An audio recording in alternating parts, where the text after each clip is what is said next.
Morning, Munchkins. Today we're starting on page 380. Today is a short lesson because we're finishing up a lesson. So let's look at number 3 at the top of page 380. It says, read paragraph 4 of The Ugly Duckling. So please follow along with me and I'll read it. The winter was long, but finally spring came. One day, the duckling saw a group of beautiful birds. Their feathers were snow white, and their necks were long and graceful. The question asks, what does graceful mean in this paragraph? So I'm going to go back to the paragraph, and I'm going to find where the word graceful is. So I'm looking back in the paragraph, and I see graceful is at the end of the sentence. It's the last word. It's the very last word in the paragraph. I'm going to reread that sentence. Their feathers were snow white, and their necks were long and graceful. Okay, so let me think about what graceful might mean. Does it mean A, gray? Does it mean B, crooked? Does it mean C, beautiful? Or does it mean D, strong? I'm going to go back and read that last sentence again. Their feathers were snow white, and their necks were long and graceful. Well, I don't think it means that their necks were long and gray. I don't think it means that their necks were long and crooked. It might mean that their necks were long and beautiful, because in the sentence above that, they're describing how they saw a group of beautiful birds, right? It could mean strong, but they're really talking about how the feathers were snow white, and they're describing the color of the feathers. So I'm going to go with C, beautiful, and I'm going to circle the letter C. Okay, let's move down to the next one. What lesson do you learn in both The Ugly Duckling and The Ugly Truckling? Now remember, ling at the end of the word uses to refer to a baby, and we talked about that yesterday. Plan your response, number 4. The author of The Ugly Truckling wanted to tell the story of The Ugly Duckling in a new way. Read both stories again to see how they are alike. Make a list of the ways the two stories are the same. You could use a Venn diagram like we did in the other stories, or you can just make a list. This is where you can pause me, press pause, and go back through the stories, make your list, and then unpause me, and we'll come back to the question. Go ahead, I'll give you a second. Okay, if you're still looking through the story, that's okay. Press pause, but I'm going to continue on. I know, when I went through the story, I know that both stories have one character who seems different, and they leave, right? Because they're different, they leave, so that's how they're both alike. I also noticed that both stories have a good ending because the main characters find out where they belong, don't they? So you could write, both stories have one character who seems different and leaves. Both stories have a good ending because the main characters find out where they belong.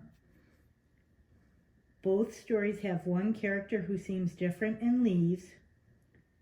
Both stories have a good ending because the main characters find out where they belong.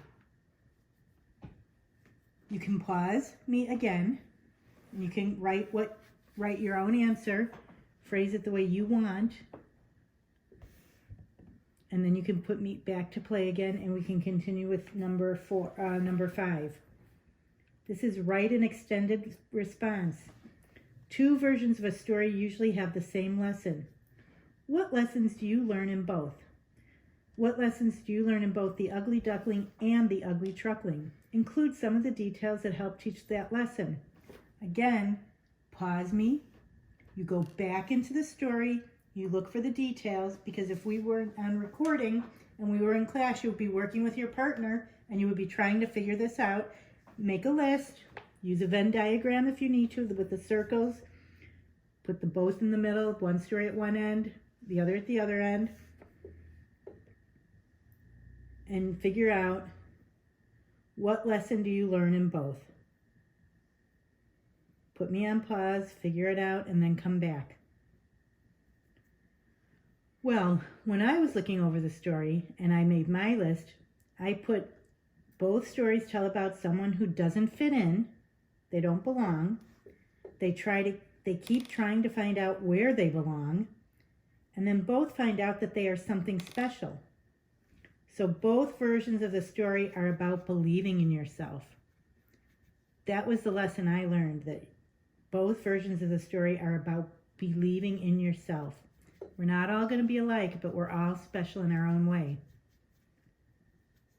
When I made my list, I put both stories tell about someone who doesn't fit in. They keep trying to find out where they belong.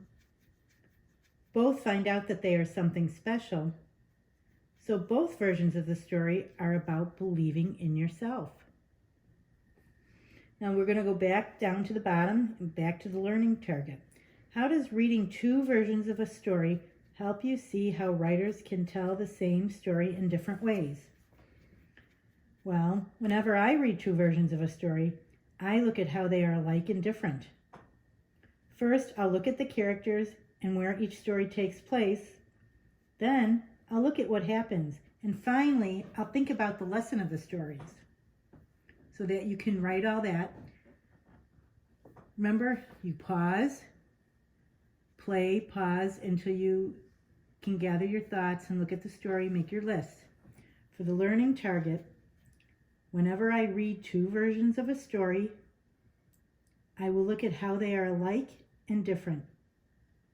First, I'll look at the characters and where each story takes place. Then I'll look at what happens. Finally, I'll think about the lesson of the stories.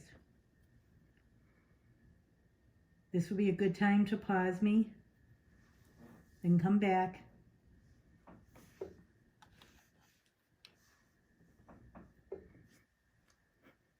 Whenever I read two versions of a story for the learning target, I will look at how they are alike and different. First, I'll look at the characters and where each story takes place. Then I'll look at what happens. Finally, I'll think about the lesson of the stories. Okay, that wraps up that lesson today. I told you it was a short one, and I want you guys to have a great weekend, and we'll see you back on Monday, and we'll work on the assessment together. And I will see you Monday. Have a good weekend. Bye.